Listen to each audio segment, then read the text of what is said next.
Welcome to the deep dive. Today, we're cutting through the noise, trying to get an early, albeit unofficial, glimpse into the Apple iPhone 17 Pro. We've gathered quite a stack of sources, articles, research, some leap specs, and our mission really is to distill what's most important here.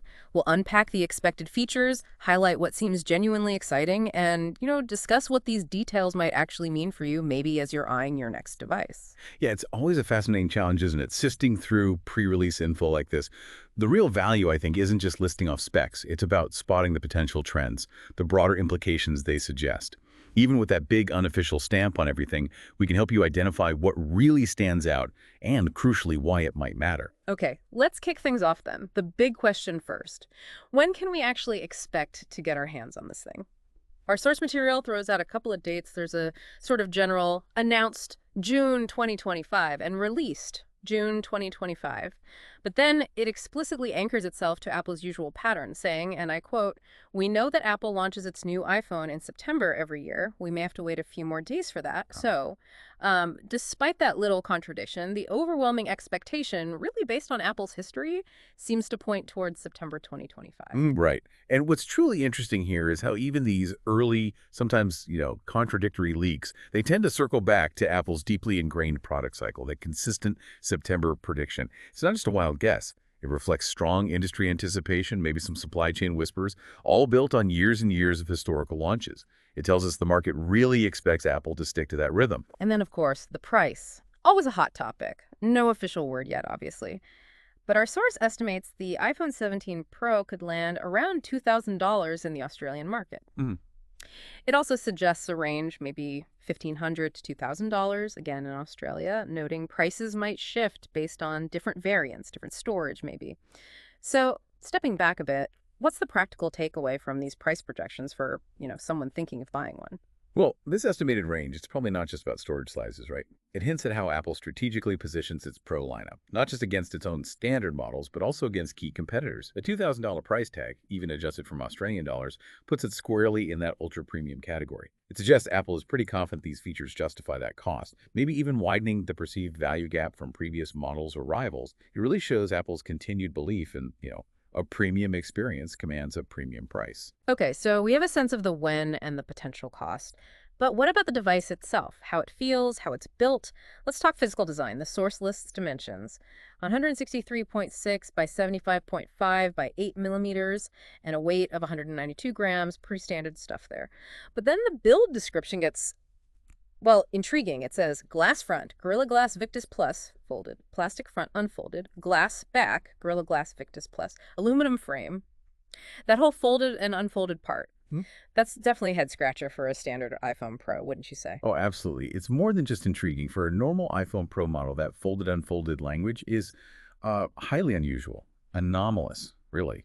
Now, foldable iPhones are a whole separate rumor mill, a longer-term thing maybe, but they aren't typically tied to the immediate Pro flagship line like this.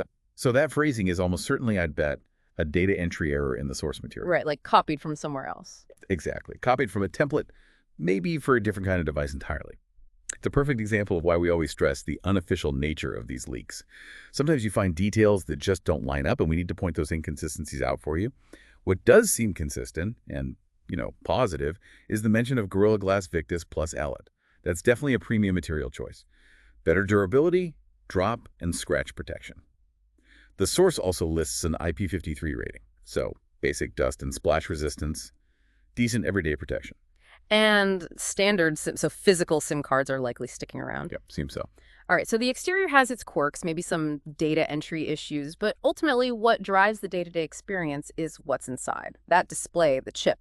Let's dig into the core performance stuff, starting with the screen. Expected to feature a 6.7-inch LTPO Super Retina XDR OLED display, 120 Hz refresh rate, HDR10 Dolby Vision. The resolution is listed as 1290 by 2796 pixels, 19.5.9 ratio. That's quite a mouthful. What does it actually mean for how you'll use the phone? Okay, yeah, let's break that down. That LTPO Super Retina XDR OLED screen, that's basically Apple's top-of-the-line display tech right now. LTPO is the key bit there. It allows for a dynamic refresh rate, so it can ramp up to that super smooth 120 Hz when you're scrolling or gaming. Making things feel really fluid. Exactly. but then it can drop way down, maybe even to 1 hertz for static images, like when you're just looking at a photo. And that saves significant battery life. XDR means extreme dynamic range. Pair that with HDR10 and Dolby Vision support. Well, your movies, your photos, even just browsing websites, they should pop with incredible contrast, really vibrant colors, bright highlights. It promises a, truly immersive visual experience. And powering this visual feast, expected to be iOS 18, naturally, and the brain, the Apple A18 Pro, built on a cutting-edge 3-nanometer process, apparently, sometimes called the Apple Bionic A18 chip, comes with an Apple GPU, 6-core graphics. The source does highlight that, quote, latest mobiles have much higher performance than the previous one, so expectations are high. If the A18 Pro really is a 3-nanometer chip, what does that mean for the actual user experience? Is it just about speed, or is there more to it? The shift to a 3-nanometer chip, if accurate, is a pretty significant leap. It's not just about raw speed, though you'll definitely feel that. Apps load faster, graphics look better, more complex games run smoother. But crucially, a smaller process like 3-nanometer usually means greater power efficiency. Okay. So that translates to better battery management, even with all these demanding features running.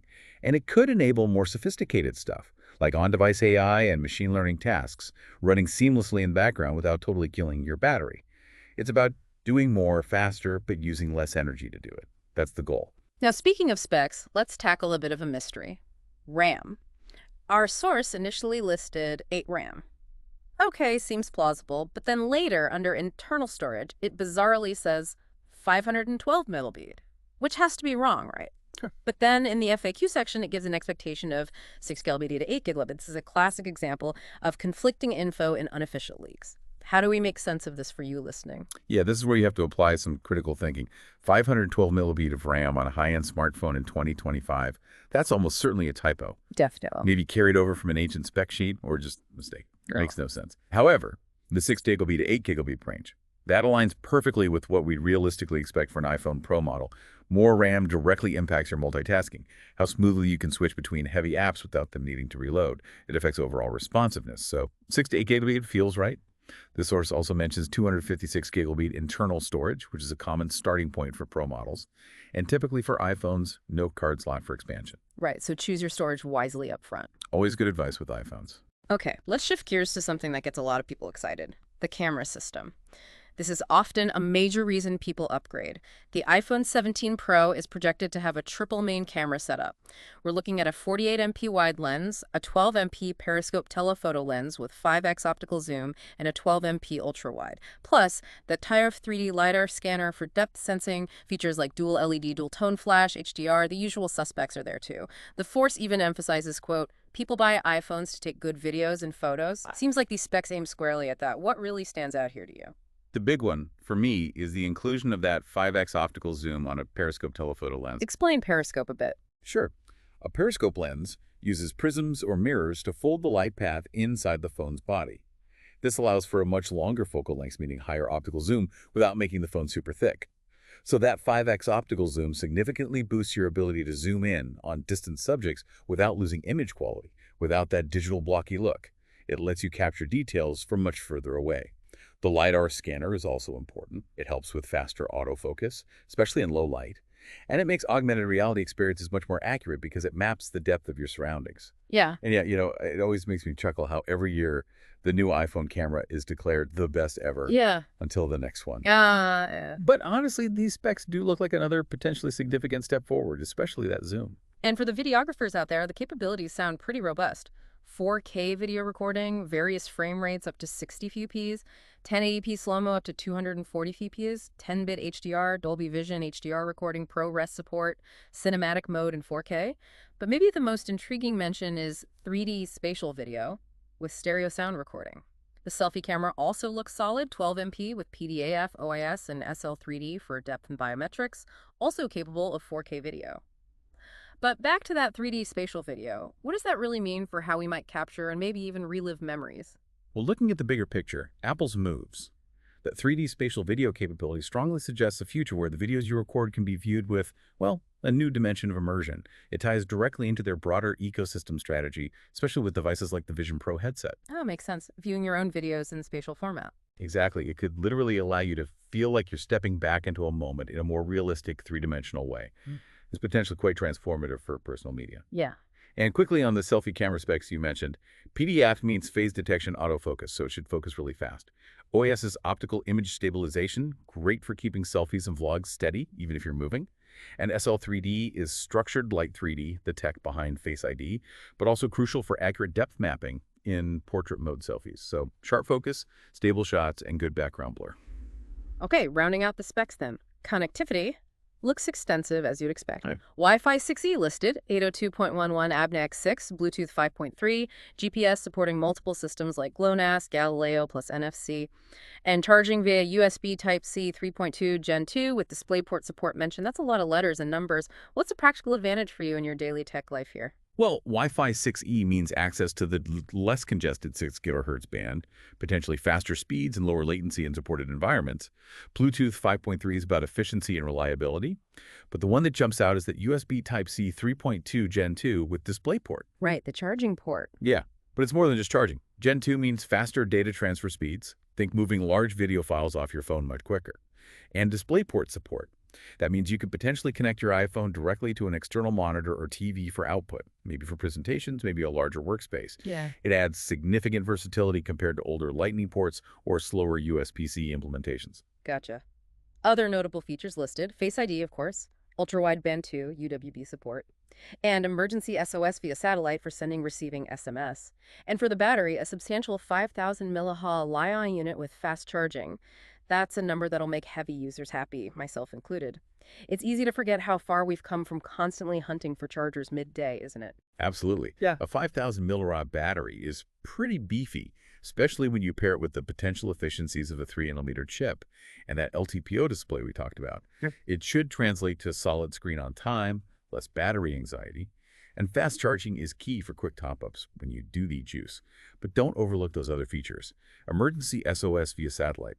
That's a genuinely critical safety feature. It offers peace of mind if you're ever somewhere without cell signal. Huge. And UWB support, especially ultra-wideband 2, lays the groundwork for even more precise spatial awareness features. Think finding your stuff with pinpoint accuracy, maybe more advanced digital car key functions. Lots of potential there. Oh, and finally, the source just mentions the device is made by USA. There's an interesting phrasing. Usually it's designed by Apple in California, assembled in China, and expected in black color, though more colors are almost certain. Okay, so let's pull it all together.